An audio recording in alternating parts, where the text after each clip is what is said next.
سورہ اعلیٰ۔ شروع اللہ کا نام لے کر جو بڑا مہربان نہایت رحم والا ہے۔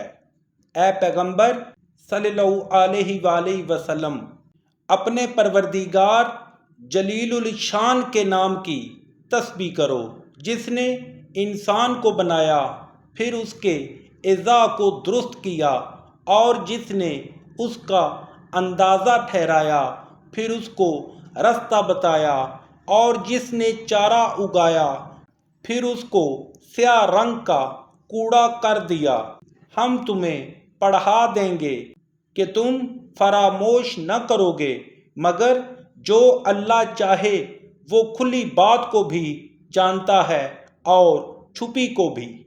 ہم تم کو آسان طریقے کی توفیق دیں گے، سو جہاں تک نصیحت کے نافع ہونے کی امید ہو نصیحت کرتے رہو۔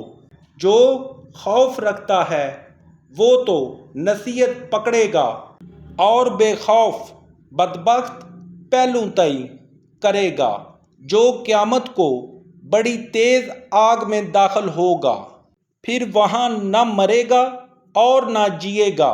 بے شک وہ مراد کو پہنچ گیا جو پاک ہوا اور اپنے پروردگار کے نام کا ذکر کرتا رہا اور نماز پڑھتا رہا، مگر تم لوگ تو دنیا کی زندگی کو اختیار کرتے ہو، حالانکہ آخرت بہت بہتر اور پائیدہ تر ہے۔